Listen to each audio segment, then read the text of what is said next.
when he led college football in completion percentage and he threw almost 40 touchdowns for over 4,000 yards. How tall was he? Because they make it seem like he shrunk all of a sudden, RC. Oh, how lively was his arm? Because all I know is somebody did that. Somebody threw for over 4,000 yards, somebody threw for almost 40 touchdowns, and somebody led college football in completion percentage. Now, I'm trying to figure out, what I try to figure out all the time, Mel, is how a guy that hadn't played football in almost 5 months. Shannon Sharpe has publicly defended Shedeur Sanders and criticized those questioning him. Sanders has earned higher recognition and some fans are responding negatively. Although there's debate about whether he belongs on a second team list, Sharpe maintains that Sanders' career is clearly ascending. Reactions on social media are mixed. Some users are angry, others are surprised, and a few say they anticipated this result. The conversation remains active. When reports confirmed that Shedeur Sanders had been elevated from second team to near top tier status, Shannon Sharpe issued an emphatic response. He delivered a detailed rebuttal to critics, underscoring why Sanders deserved the promotion and directly challenging those who doubted the decision. I don't think that he was underprepared during these meetings. I don't believe any of these stories that he showed up arrogant and that he was bombing his interviews. I mean, you watch the film, he's on time, he's on point.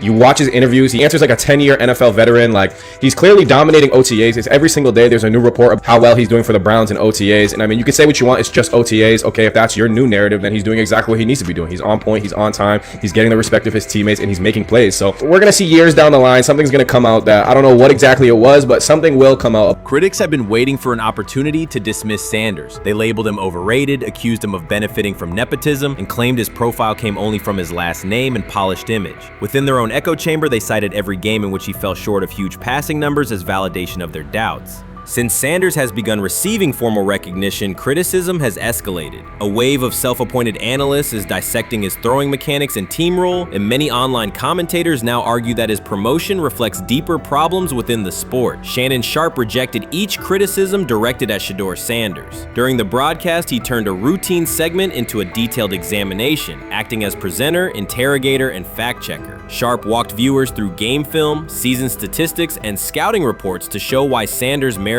his recent promotion. Whenever a panelist claimed Sanders had not earned the role, Sharpe countered with completion percentages, efficiency ratings under pressure, and documented late-game drives that changed outcomes. He stressed that the backlash was driven less by on-field evidence and more by reluctance to revise earlier opinions. Sharpe argued that critics were upset not because Sanders lacked qualifications, but because his progress contradicted their initial narrative. By the end of the discussion, Sharpe had moved past simple defense and reframed Sanders as a clear example of performance-based advancement, demonstrating that early predictions can be wrong. Never heard of no Dylan Gabriel or Tyler Shock. What the hell is that? So how is Shedeur Sanders going behind them? I'll tell you how. Collusion. 4 different times they passed on him. How the hell does that happen? 4 rounds. It doesn't happen to a quarterback. We've never seen anything like this before.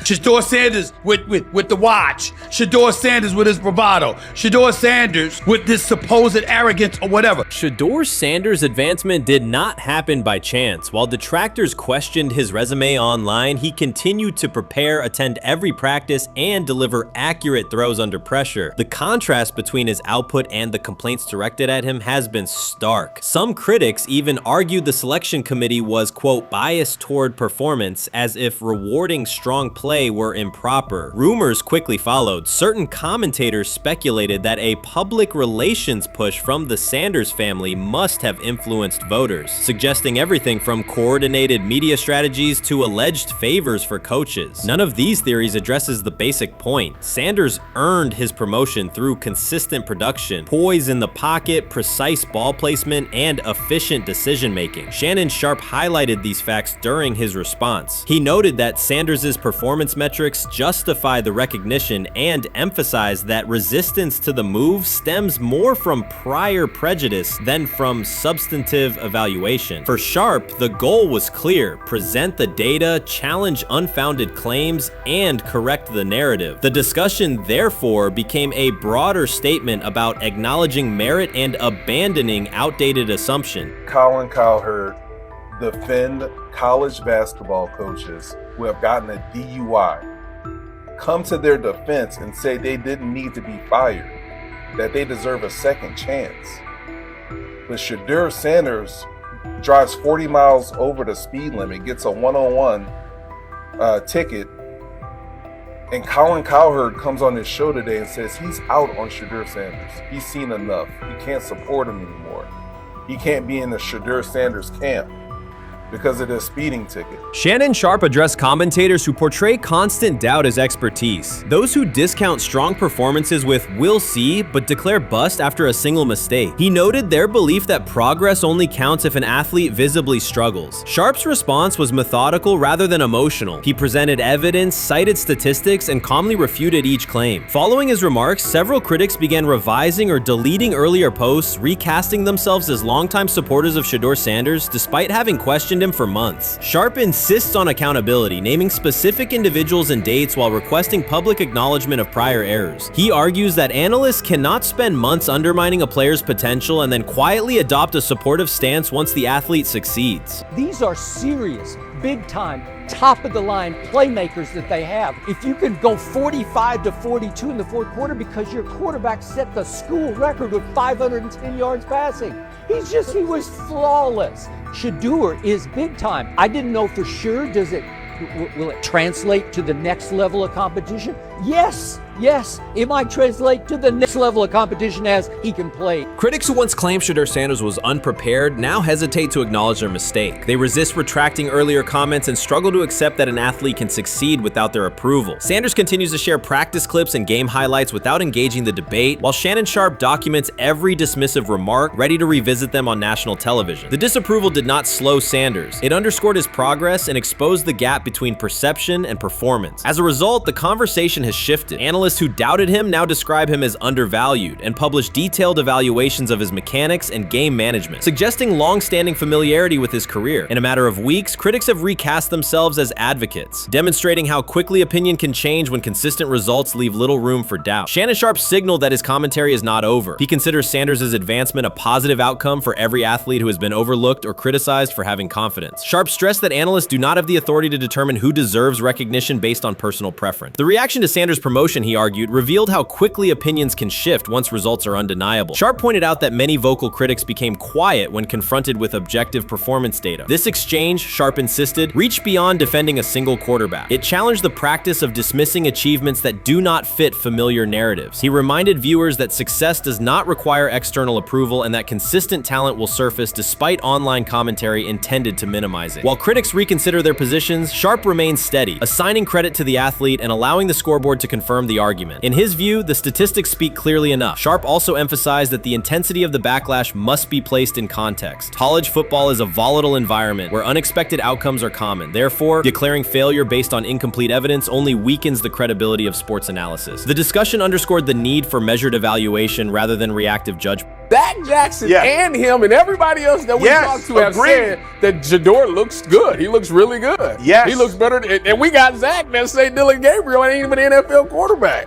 It's true. So how is it that this man can't get a rep with the ones, but that non-NFL quarterback can? We all what agree with sense that. does that make? Some observers now claim that recognizing Shedeur Sanders' strong performance undermines football's traditional standards, even though they previously argued he received coverage only because of his father. Faced with Sanders' current statistics, those critics are searching for explanations that fit their earlier narrative. The data have always been clear. Their earlier objections ignored that fact. Shannon Sharpe is openly highlighting this reversal, comparing past negative remarks with Sanders' recent 400-yard games to demonstrate the gap between criticism and evidence. Sharpe did not force these commentators to backtrack. He simply displayed their earlier claims alongside Sanders' results, allowing the contrast to speak for itself. Shedeur Sanders doesn't ask for excuses. He hasn't blamed limited reps, patched together receiver groups, or fourth-string offensive linemen struggling against Cleveland's second-team defense. He shows up, works, and demonstrates why he belongs. On day 3 of Brown's training camp, for the first time since OTAs, he finally received something close to a fair opportunity. He lined up with the second unit during an 11-on-11 period and made the most of it. In 8 plays, he did what he typically does when given a chance. He executed. He went 2 for 2 on a quick series, finishing with a decisive throw to tight end Blake Whiteheart that immediately caught the sideline's attention. There was no hesitation in his drop, no unsettled feet, and no panic. Just firm, accurate timing and clean operation. It raised an obvious question. What has taken so long for the Browns to evaluate him with a functional group?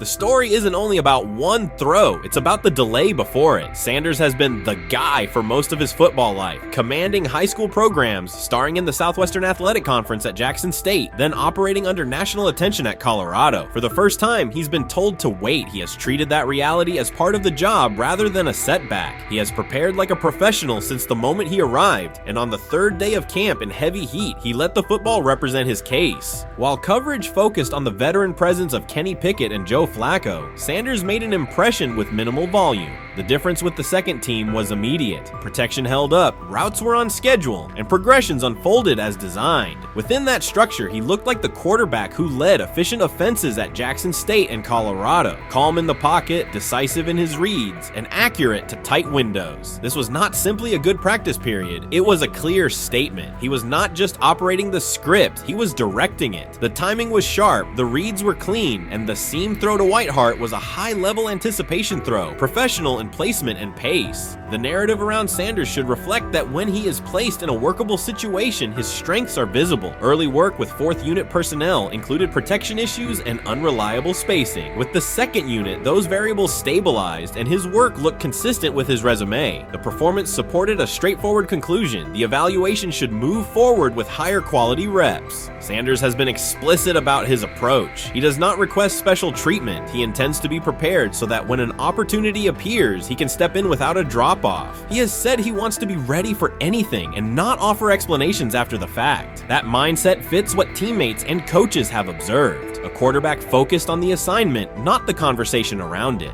The conditions were demanding: relentless sun, heavy humidity, and a practice tempo that stressed decision-making. Many players fatigued as the session wore on. Sanders did not show signs of rushing reads or forcing the ball. He managed the pocket, reset his base when necessary, and continued to deliver on time. The path he has taken, HBCU starter in the SWAC, then Power 5 starter under constant attention, has prepared him for compressed evaluation windows. He has been under scrutiny for years. The heat did not change his process. He moved defenders with his eyes, anticipated breaks, and stepped into throws with balance. The crowd was not chanting his name, and there were no ovations. That was irrelevant to the task. He is focused on the locker room and the staff, and he is building credibility the same way he did at previous stops, by being reliable when the ball is snapped. Quarterbacks coach Bill Musgrave has emphasized ignoring external noise and keeping attention on install, footwork, and timing. Sanders is familiar with the dynamic. He has been followed by cameras and commentary since his early teens. He has experience living with attention and still adhering to routine. Under heat, with a narrow set of snaps and multiple decision points, he stayed composed and effective.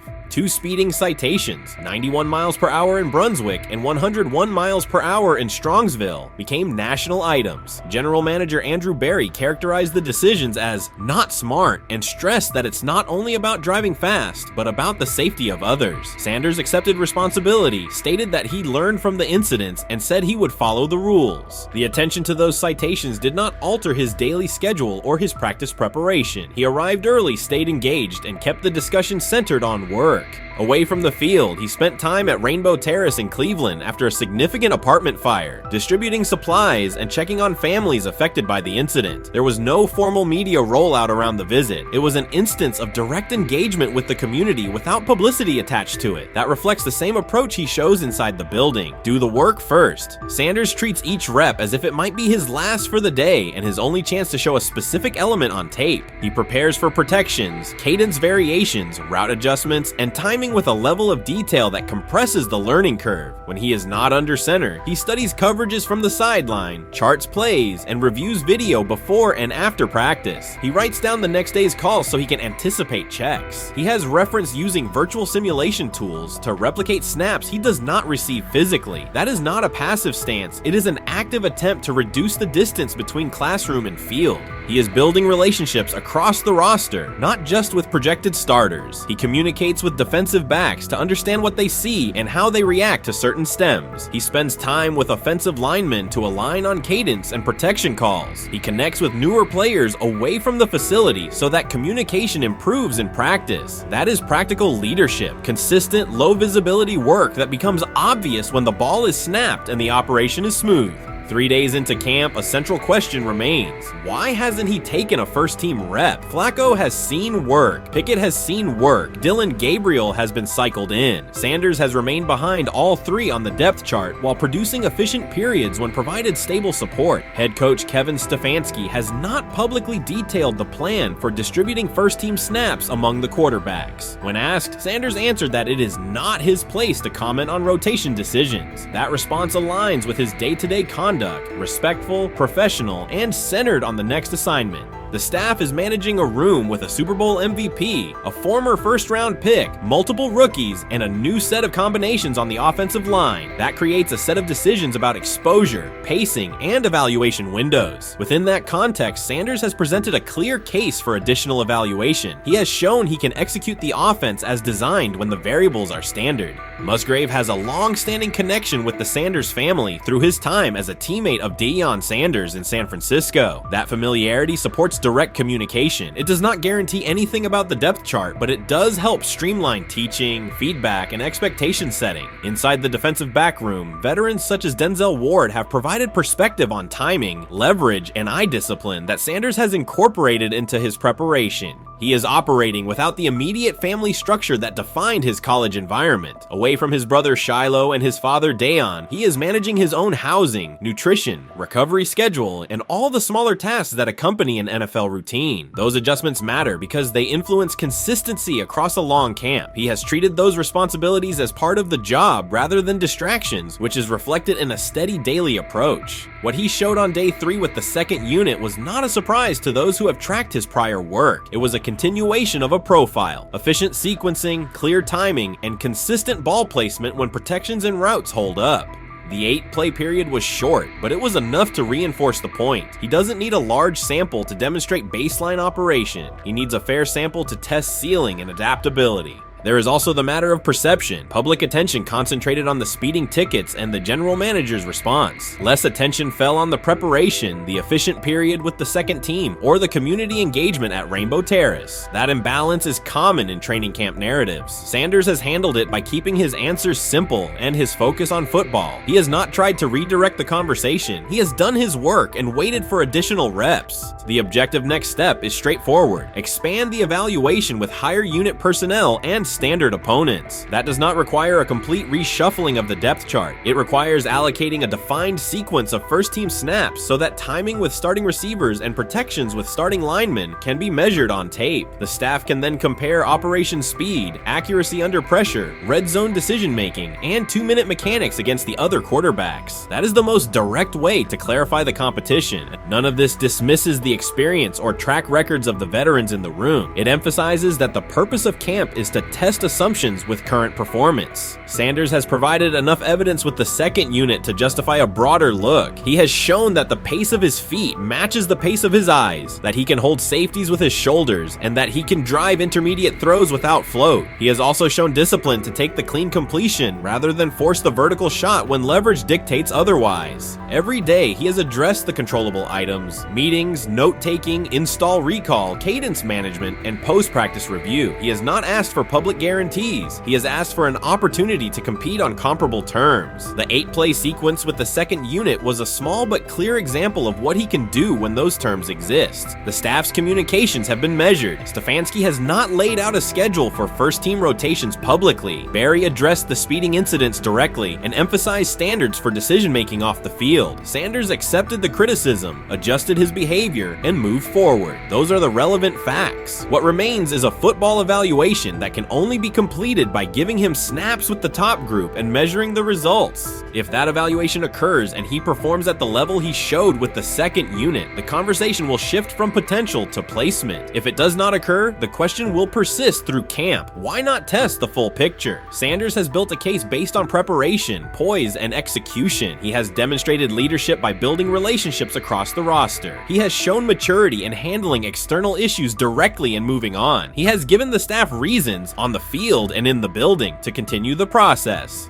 3 days into camp, he has answered everything within his control. He has shown growth, discipline, and consistent operation. He turned early fourth-team disarray into learning, then executed cleanly when moved to the second unit. He kept the discussion on football when outside topics threatened to dominate. He has not tried to win a press conference. He has tried to win every rep. If he continues to stack days like this, the next step is logical. Evaluate him with the starters, document the results, and let the tape determine the depth chart. Until then, he will continue to prepare, continue to compete, and continue to present the same message through his play. We've got news.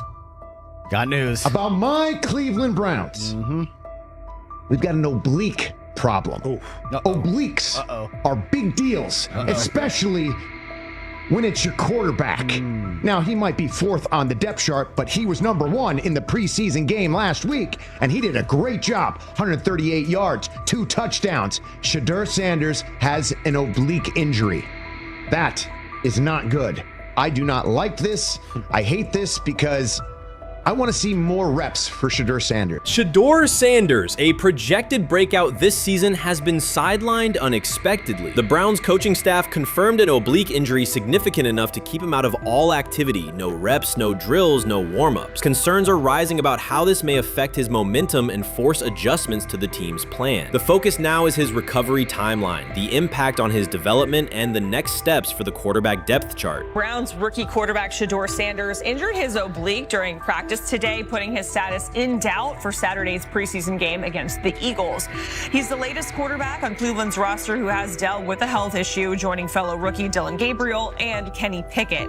Sanders, who is trying to fight his way up the Browns' depth chart, started the preseason opener last week and threw 2 practice. So how concerning is this for Shedeur as he is trying to, again, make his way up the depth chart, be QB2, potentially QB1 in the future? Dillon Gabriel taking Shedeur Sanders' QB1 spot after Sanders suffers an oblique injury is more than a roster change. It signals the staff is choosing urgency over efficiency. You do not replace a quarterback operating near a 70% completion rate with one coming off a 32% outing unless the decision is driven by desperation or poor evaluation. That is not strategy, it is avoidable loss of production. The impact on accuracy, timing, and drive sustainability is clear, and the difference is apparent to anyone watching. Well, here's what we know. I mean, after practice, Kevin Stefanski, the head coach of the Cleveland Browns, was not available to the media, but I did talk to him on the field as the players were coming off, and he told me that Shedeur Sanders complained of oblique soreness during the warm-ups this morning. Shedeur Sanders' absence isn't just a gap in the lineup, it's a setback for the entire offense. He thrives under pressure and makes throws others won't attempt. When he's healthy, every pass has intent, every drive has rhythm, and opposing defenses know they're in for a long day. Replace him with Dillon Gabriel and the defense senses an opening. Corners press tighter, safeties cheat down, and linebackers blitz more aggressively because they don't expect the same timing, velocity, or accuracy. Yes. I mean, yeah, I'm a fan. I'm not even going to try to hide it. Rich gets You guys are fans. Like, you guys talk about the Cleveland Browns quite a bit. Yeah, it's almost annoying to me. It aggravates people. Like, people don't like the fact that Rich talks a lot about They must love Shedeur. I'm here. But it's like, you know, you have a friend, and that friend's child is following in the family's footsteps. You want them to do well. I don't know why people have such an issue. I know Rich is supposed to be impartial, but it's kind of hard when you have that type of tie to it. But yeah, I'm rooting for Shedeur, man. And Dillon Gabriel's 32% completion rate isn't just poor, it's untenable at this level. A number that low needs no context. It means 2 misses for every completion. Weather, opponent, and play calls are secondary when efficiency is that limited. That output does not sustain drives or keep the full playbook viable, yet he is starting while Shedeur Sanders is sidelined. The contrast is clear. Sanders brings accuracy, timing, and command. Gabriel's recent performance reflects inconsistency and missed opportunities. Choosing Gabriel under these circumstances reduces offensive reliability and invites defensive pressure. It is a decision that sacrifices efficiency and field position. So it'll be interesting to see what happens with Dillon Gabriel, but to the Shedeur Sanders point, it is unfortunate because I thought he was gaining some momentum. I know the practice that they had before they left for Philly, Daniel Oyefusi reported that he actually took the most reps of all of the quarterbacks. And that was the first time that had happened. It was the first time that he had went ahead of Dillon Gabriel, practicing with the twos, etc. So like coming off that stout performance against the Carolina Panthers, he was gaining momentum. If this were a clean evaluation, there would be no debate. Shedeur Sanders is the clear choice. He's accurate, composed, and consistent with a track record of high-level production. Dillon Gabriel remains a question mark, and not the kind that stresses defense. He's the kind that makes coaches consider leaning on the run to limit risk and protect field position. The reality is that injuries create openings for players who haven't earned them. Gabriel has stepped into QB1 while Sanders is out, but that reflects circumstance, not superiority. We don't know the severity of this oblique injury and whether it will even keep him out of Saturday's game against the Eagles. As for moving up the depth chart, I'm the Browns preseason sideline reporter. I was there Friday night when he burst onto the stage and set the NFL world buzzing. And yes, his demeanor was tremendous. His poise was tremendous. He did the things that were asked of him. But at the end of the day, he wasn't actually asked to do all that much. The real concern is how this could attach to Shedeur Sanders' reputation. The NFL is unforgiving about availability. An oblique injury for a quarterback isn't minor. It affects mechanics, torque, and timing. Even with a strong return, the injury-prone label can linger. For the Cleveland Browns, or any team seeking stability under center, that perception is toxic. Teams don't want a player they fear won't make it through October. That's the risk. Talent doesn't always overcome league politics. Once questions about durability start, they rarely fade. They surface in contract terms, roster decisions, and sideline evaluations. So Shedeur Sanders is injured again?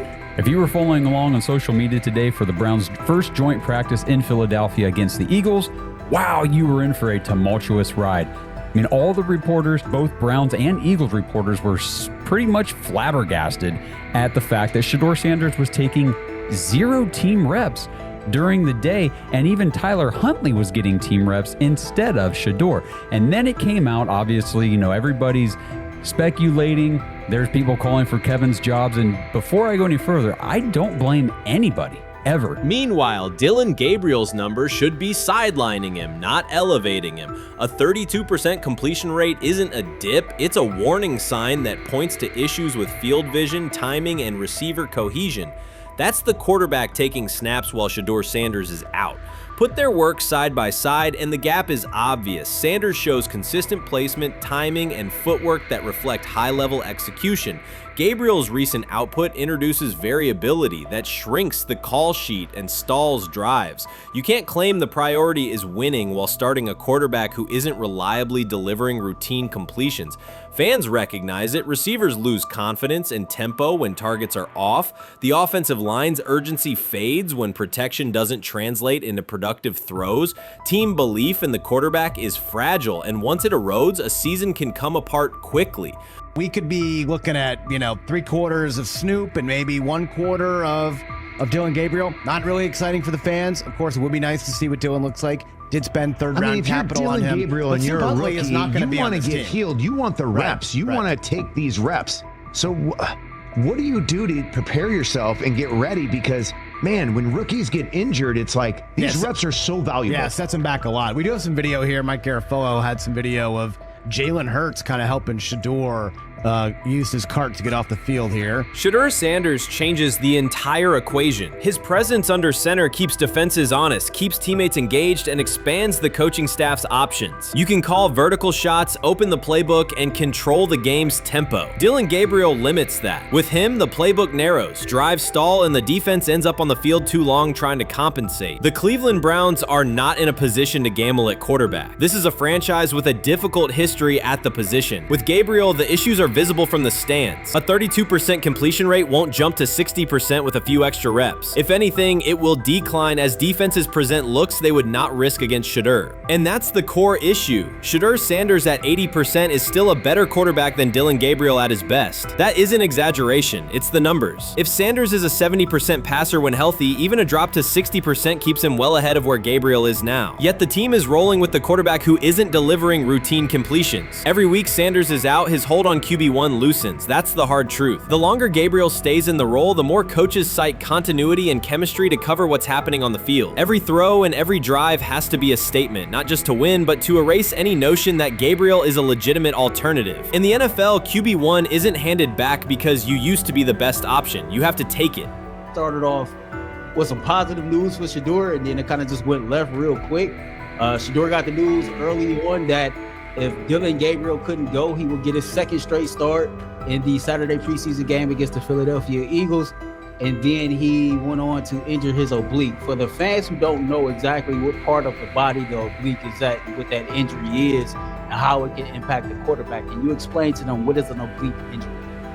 It's like up in this area, right? Well, you can't see me, but like right up in here, when you go to throw, like obviously that's all that. So the truth is straightforward. The Cleveland Browns, or any team in this situation, aren't going anywhere meaningful with Dillon Gabriel under center. You can frame it as progress and point to selective highlights, but reality will level it out, and by then the season is already slipping. Shedeur Sanders is the difference between a team with a path forward and a team playing out the schedule. He reads coverages, delivers on-time throws, and forces defenses to respect every level of the field. Gabriel turns the offense into guesswork. The NFL is built on results, and the results are clear. Gabriel's 32% completion rate functions as a warning sign. It doesn't need context, a clinic, or a film session to explain. It signals inefficiency that stalls drives and compresses the playbook. Yet he has been handed the role Shedeur established through precision, composure, and production. That decision undercuts the stated goal of winning. With Sanders, the offense retains structure, rhythm, and threat. With Gabriel, it narrows and exposes the defense to longer stretches on the field.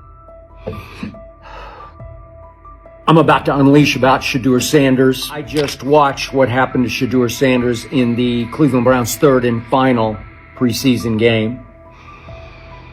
And I'm outraged, I'm sickened, and I'm saddened.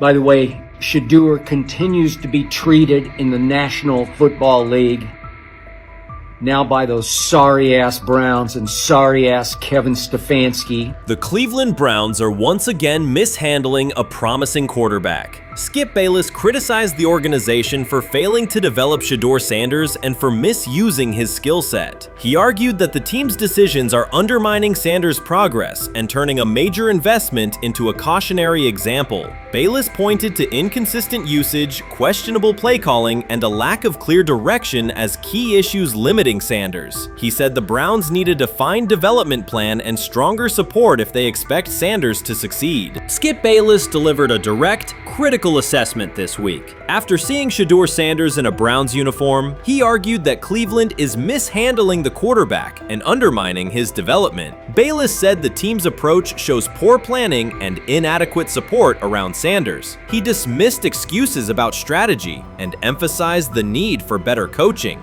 deployment, and protection. In his view, the Browns are setting themselves up for problems before the season begins unless they establish a clear plan for Sanders. Given the team's recent decisions, his reaction is understandable. Cleveland has a history of inconsistent quarterback development. Shedeur Sanders is a premium prospect, the son of a Hall of Famer, a proven college performer, and a widely recognized figure. The organization should prioritize his reps, protection, and a clear development plan, not place him behind Dillon Gabriel as if he were a secondary option. But I'm going to answer this question by saying Shedeur Sanders, and I'm going to tell you why. I think he's being set up to fail. That's right, I'm going to say it. Okay. Here we are on national television, right? There's been 11 practices, if I remember correctly. He's been starting against, he's been playing against the third unit. He's fourth on the depth chart. And then suddenly you throw him into the start line, and he hasn't had any reps for the first team at all. Think about that. So you're just going to throw him to the wolves like that, huh?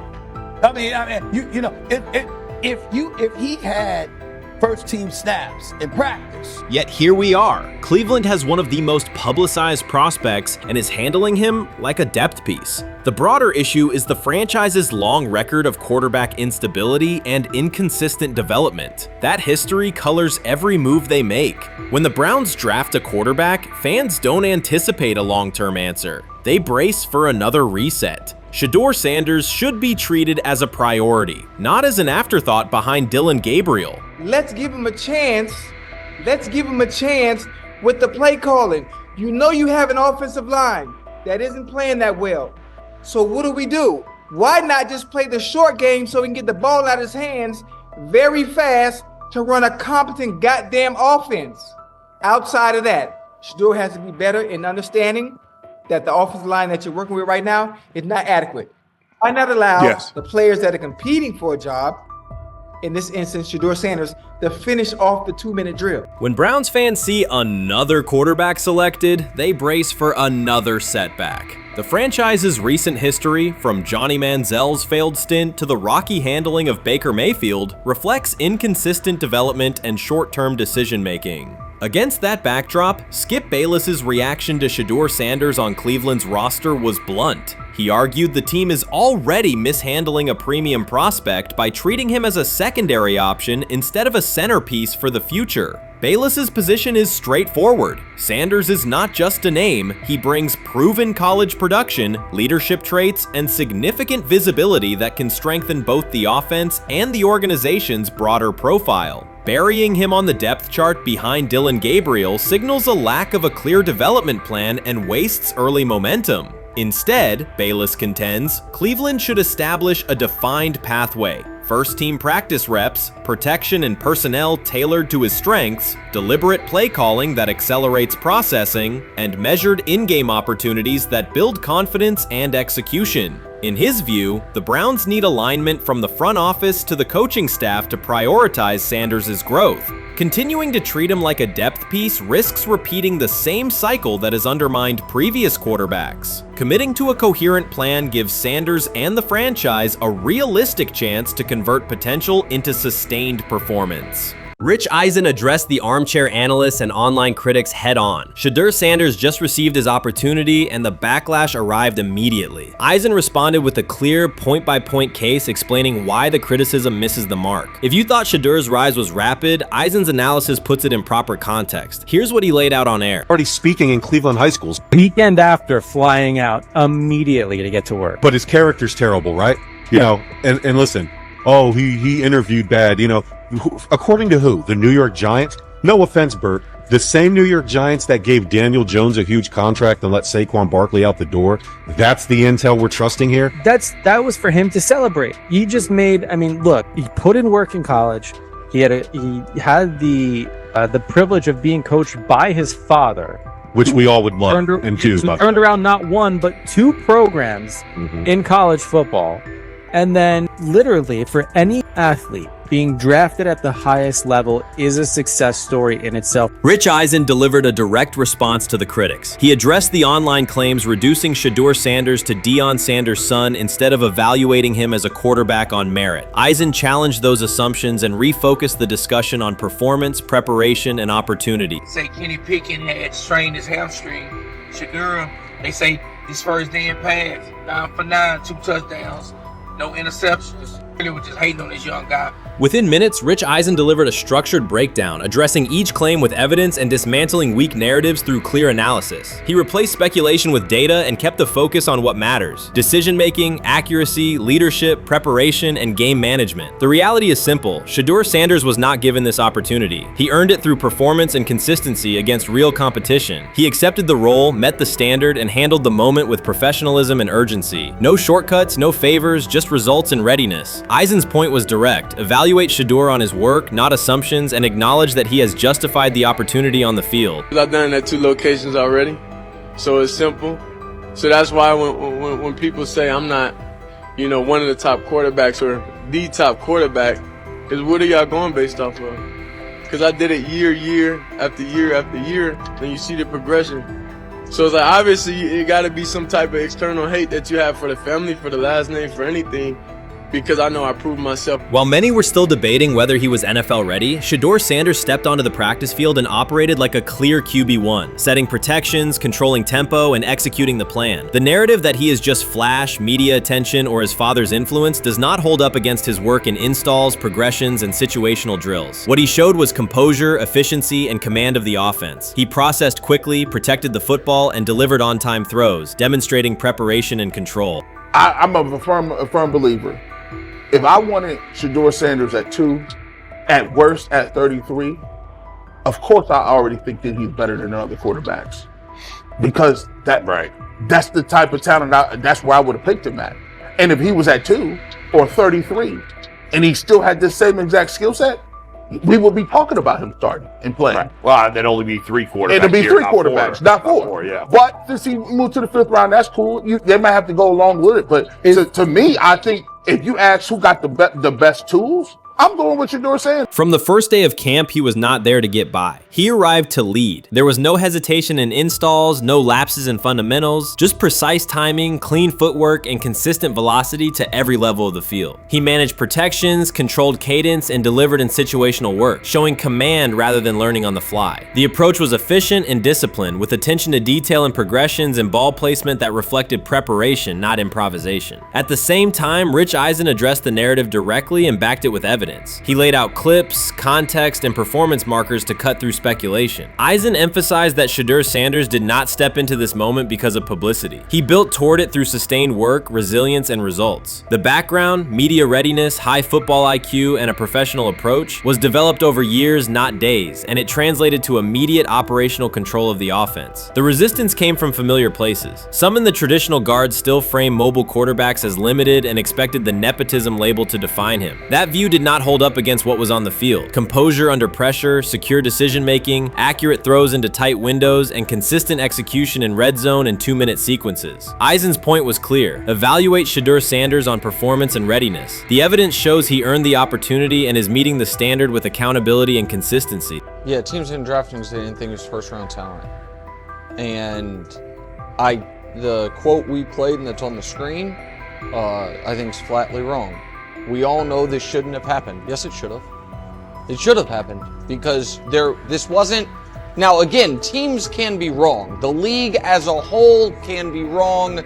Hell, the Baltimore Ravens drafted a 25-year-old tight end before they drafted Lamar Jackson in the same draft. The die is not cast on who Shedeur Sanders. He stated it plainly. This is not a celebrity appearance. This is a quarterback with pocket presence, leadership, and decision-making that stands on its own. You either show it or you settle into a backup role. Shedeur Sanders is not auditioning. He is establishing himself as the starter. When the opportunity arrived, whether through injury, trade, or depth chart changes, Shedeur was prepared and delivered. He did not hesitate. He executed the offense and finished drives. As others tried to catch up to what they were seeing, Rich Eisen reinforced the same message he has been repeating. Evaluate the work. Camp reports have been consistently positive, but the important shift is how the performance is being received. Casual attendees who came to observe left talking about Shedeur's command and poise. Detailed observers focused on his pre-snap reads, protection checks, and audibles, highlighting the mechanics, timing, and ball placement that support efficient, controlled play. You first, when you take a look at both of these QBs, who had the most impressive start so far in the preseason? Well, to me, it was Shedeur. I didn't see any interceptions when he was out there. Didn't see anything like that. I mean, don't get me wrong. I don't think Dillon Gabriel did a bad job. I was impressed with the brother, but I'm going to go with Shedeur. You know, the pressure was on him. The spotlight was on him. Stephen A. Smith didn't just call out Dillon Gabriel. He held him accountable and made him rethink his comments. The moment Dillon Gabriel spoke and went after Shedeur Sanders, it wasn't a minor slip. He crossed the line and stepped directly into Stephen A. Smith's wheelhouse. And Smith answered with a clear, direct response that left no room for misinterpretation. The comparisons were emanating from the media more so than anybody else. And that's what I think, that's exactly who I think he was directing his comments towards. Having said that, Dillon Gabriel, respectfully, it was stupid.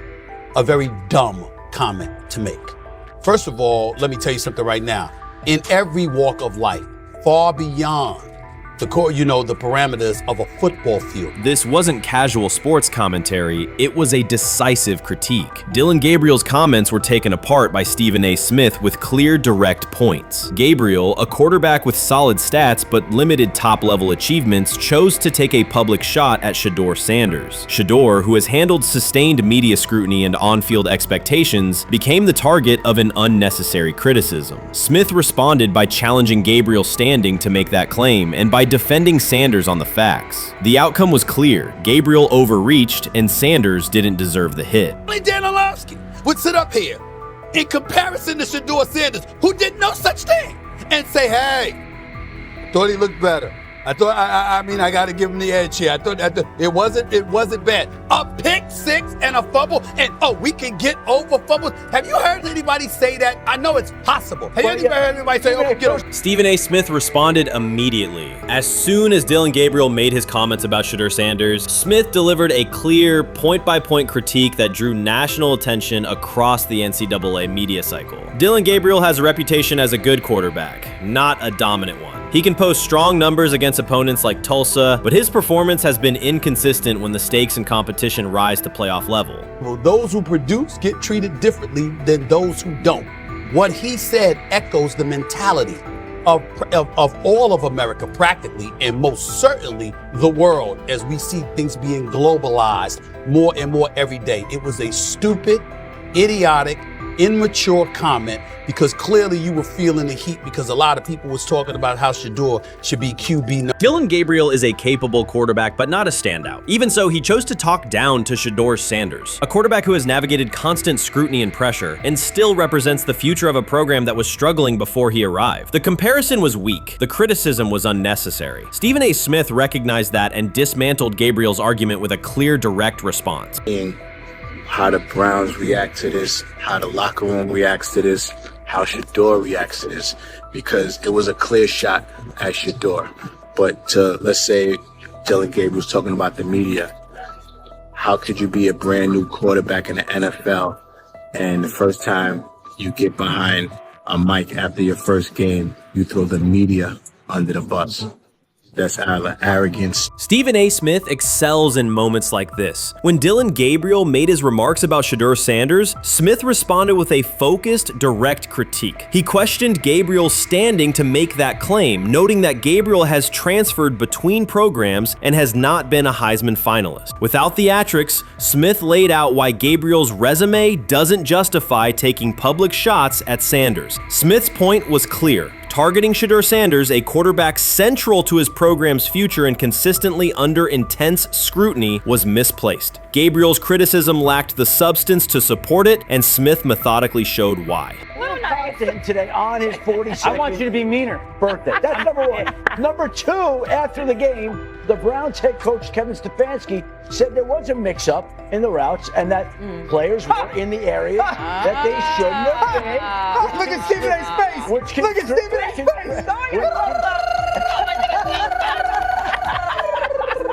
Look at his face. Stephen A. The strength of Stephen A. Smith's response was that he didn't just address Gabriel's remarks. He challenged the image around him. Dillon Gabriel often presents himself as an overlooked contender ready to surprise. But the reality is that his profile hasn't commanded broad attention. It's a clear reminder that not every opinion carries equal weight. In defending Shedeur Sanders, Stephen A. was direct and precise. Shedeur isn't just a quarterback. He is Deion Sanders' son, which subjects him to scrutiny far beyond anything Gabriel has faced. Even under that pressure, Shedeur has maintained his composure, shown confidence, and delivered in key moments that helped revive a program many had written off. Stupidity, all of it. I thought it was a clear shot at Shedeur due to the fact that his Oregon coach threw a shot at Coach Prime and Shedeur during their meeting at Colorado last year. But you know what? The cream rises to the top. Let's see what happens this week. I see a lot of the media talking about they think it was about the media and not about Shedeur.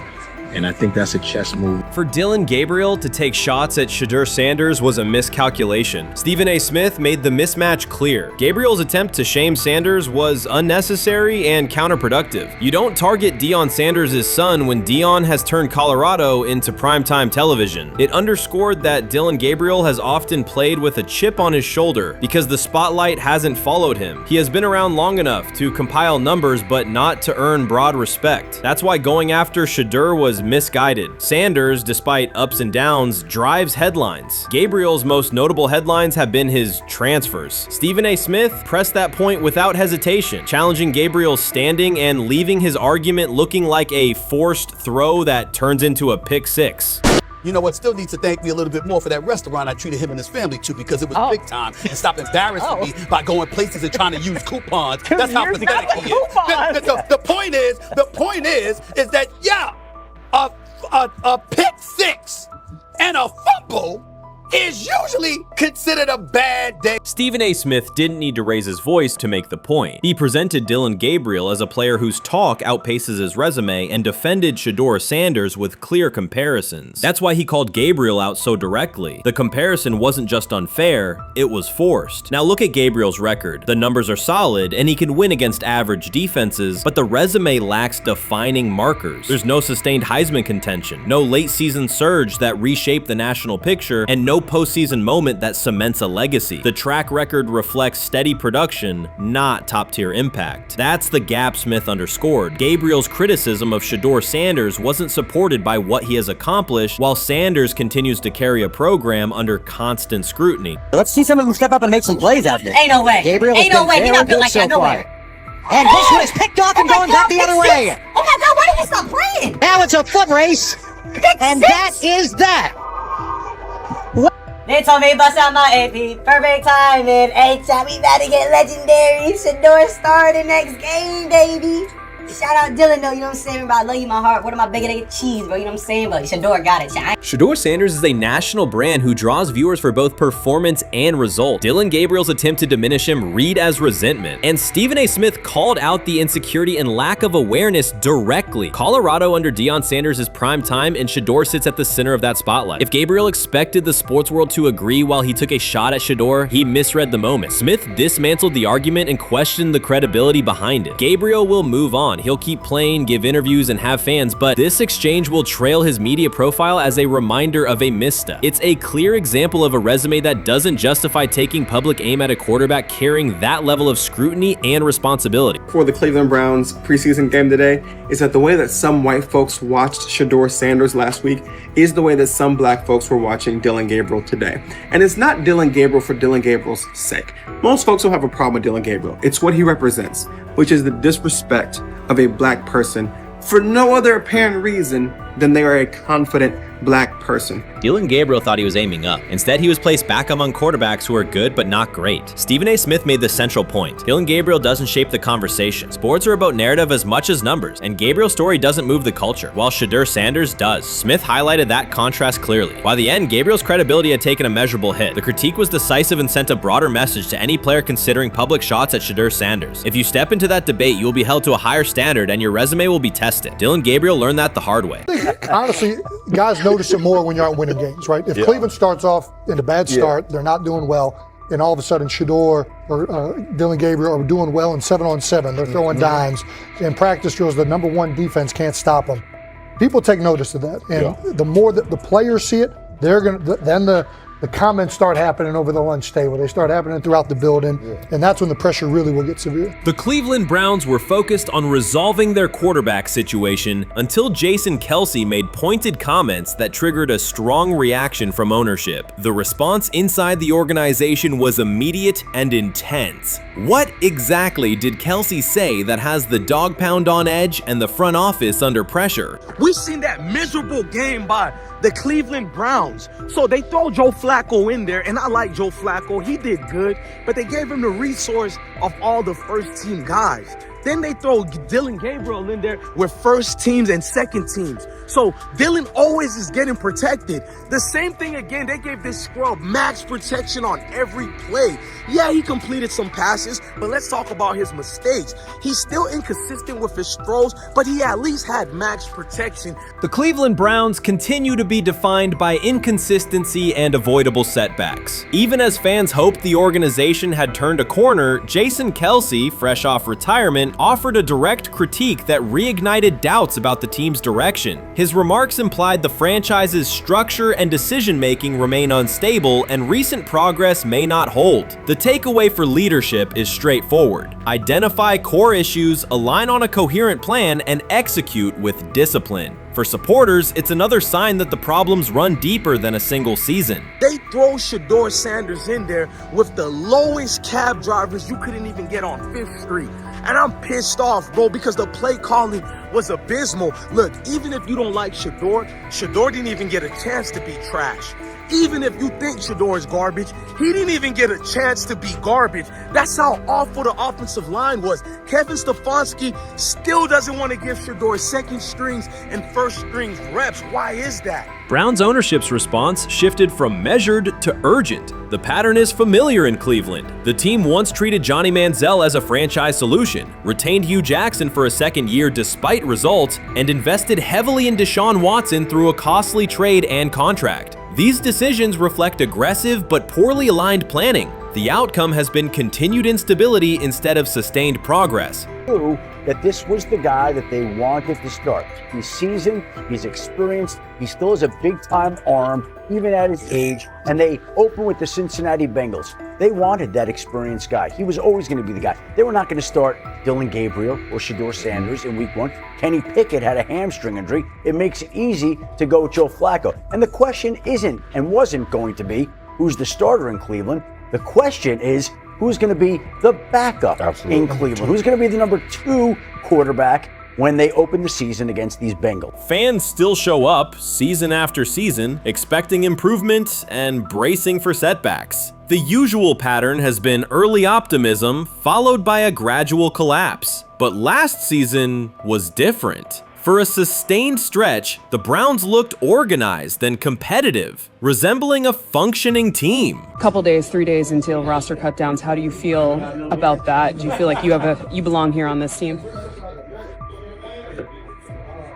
Obviously, I think overall as a player, I feel like I put in the work. I feel like everything I do, I try to do it to my best, and that's all I ask for. So I feel like everybody feels like, they should be on the team, and if you ask anybody on the team, would they feel like they belong, in their own eyes. So I feel like I do, but I'm my own player, I think about myself in a high regard. The front office entered the offseason confident. Kevin Stefanski was being praised, and the Dog Pound believed the team had made real progress. Then Jason Kelce delivered a pointed assessment that cut through the optimism. Fresh into retirement, the former Eagles All-Pro and Super Bowl champion said Cleveland still looks like a team patching over issues rather than building a durable contender. Kelce's view was direct. The Browns' structure is fragile, and the roster is too dependent on perfect health at quarterback. He argued the team is one injury away from losing continuity and sliding backward. Because Kelce has operated inside a stable, championship-level organization, his comments carried weight with players, media, and fans. The reaction was immediate. People took his critique seriously, not as outside noise, but as an informed evaluation of how a successful team should be built. Ownership also felt the impact. Jimmy Haslam's response shifted to urgency, a sign that leadership recognizes the stakes. The criticism arrives in the context of prior high-risk decisions, especially the fully guaranteed $230 million commitment tied to Deshaun Watson. Watson has missed time and shown inconsistency when available, and the contract has constrained flexibility. Kelce's remarks highlight why depth, alignment between the front office and coaching staff, and a clear contingency plan at quarterback are non-negotiable. The takeaway is straightforward. Cleveland must convert last season's progress into a stable framework, protect the quarterback, deepen critical positions, and establish a plan that survives injuries and short-term setbacks. Without that, the games that fueled optimism will remain temporary. If you're a betting man, who do you think starts for the Browns at quarterback? Okay, this is the situation. Kenny Pickett, they actually traded for him. Joe Flacco, no one's bringing Joe Flacco in the building thinking Joe Flacco's going to be the starter. If Joe Flacco is your starter, you got a problem. You have a huge problem. And if they were saying Shedeur was the starter as the 5th rounder, you got a real problem too, because he passed over all these guys in these reps in the offseason in shorts, in bikini shorts, Speedos and stuff. Like, no. That kind of stuff. So I'm not that surprised. When you put down a 3rd round pick on a quarterback, you do believe he has a certain skill set. Jason Kelce stated the obvious. Cleveland committed to a quarterback who hasn't played at an elite level in years, and Joe Flacco's playoff run didn't change the long-term outlook. Ownership appeared more upset that the criticism was public than by the substance of the critique. Many fans agreed. They've seen this pattern before. Rosters age, injuries are inevitable, and when a single contract dominates the cap, one setback at quarterback can undermine the entire season. Kelce's broader point was about structure. The Browns prioritized the high-cost, uncertain starter over depth and contingency. The late-season surge masked issues that remain: limited cap flexibility, thin depth at key positions, and an offense that lacks a credible Plan B. Fans recognize how quickly a strong defense can decline with injuries, and how an offense without redundancy stalls. The AFC North raises the stakes. Baltimore with Lamar Jackson sustains a top standard. Cincinnati with Joe Burrow returns to contention when healthy. Pittsburgh rarely slips below .500 under Mike Tomlin and wins with defense and consistency. In that environment, Cleveland can't rely on perfect health or peak form from one player. The path forward is clear. Diversify cap allocation, reinforce the offensive line and receiver depth, carry a legitimate backup plan at quarterback, and install a scheme that functions regardless of who is under center. Given what we saw yesterday with Shedeur Sanders, somebody on the Cleveland Browns is 100% getting fired, probably by the end of this year. The person who's probably going to end up getting fired is Kevin Stefanski, because I know that he didn't want Shedeur Sanders on the team. It was Andrew Berry who made that pick. You can't really go against your GM. Bad things happen in this situation. But Shedeur Sanders is not without fault for what we saw yesterday. This is the play that we saw yesterday that has the internet just exploding, where Shedeur Sanders took like a 24-yard sack. Half of the internet is saying that this is all Kevin Stefanski's fault. Cleveland showed progress last season, but the underlying concerns remain. Jason Kelce highlighted them directly. The Browns' long-term plan is fragile, cap-constrained, and overly dependent on perfect health at quarterback. His comments focused attention on structural issues, roster depth, continuity in coaching, and a sustainable offensive approach, rather than a single hot streak. That criticism resonated because it reflected what many around the league already see. Ownership's reaction underscored the sensitivity. Jimmy Haslam has presided over frequent coaching and quarterback changes, and external scrutiny carries weight when it comes from a respected veteran with championship experience. Kelce's remarks reinforce that last year's Joe Flacco stretch was a short-term solution, not a foundation. The team still needs a durable plan that can withstand injuries and inconsistency. The practical takeaway is clear: stabilize the system, diversify cap usage, and build depth at key positions so the offense functions regardless of who is under center. That includes a coherent development pathway for younger talent such as Shedeur Sanders, with defined practice reps, protection, and scheme alignment. Kelce didn't say anything outrageous. He articulated the gap between a brief surge and a credible long-term contender. I have the faith of a mustard seed. Right, because this is the greatest resurrection since Jesus the Christ. Right, like at some point, Joe Flacco was thinking about getting into TV. Yeah. Right, Joe Flacco didn't have a job, and then now you not only come back and start for the Cleveland Browns late in the 2023 season, but they came back around to you. You're now the day one starter for a franchise that just 2 years ago was in the playoffs. The Browns' quarterback situation remains unsettled. Deshaun Watson was expected to be the long-term answer, but injuries and inconsistent play have prevented him from reaching an elite level. When the team turned to Joe Flacco after Watson's season deteriorated, Flacco immediately lifted the offense and produced results that highlighted the gap between expectations and reality. That a 39-year-old late addition could outperform a $230 million starter was not just a short-term surprise, it raised fundamental questions about roster construction and evaluation. Quarterback depth has been fragile, and the late-season surge masked broader structural problems. Jason Kelce's remarks made that clear. Cleveland is vulnerable if the starter is unavailable, cap flexibility is limited, and the offensive plan lacks a stable contingency. His critique drew attention to leadership and planning as much as on-field performance. Jimmy Haslam's strong reaction reflects the pressure on ownership. The organization has promoted a message of stability and progress, but Kelce's assessment suggested those gains are not yet durable. The path forward requires a realistic approach to the cap, a credible backup plan at quarterback, and a system that holds up regardless of personnel.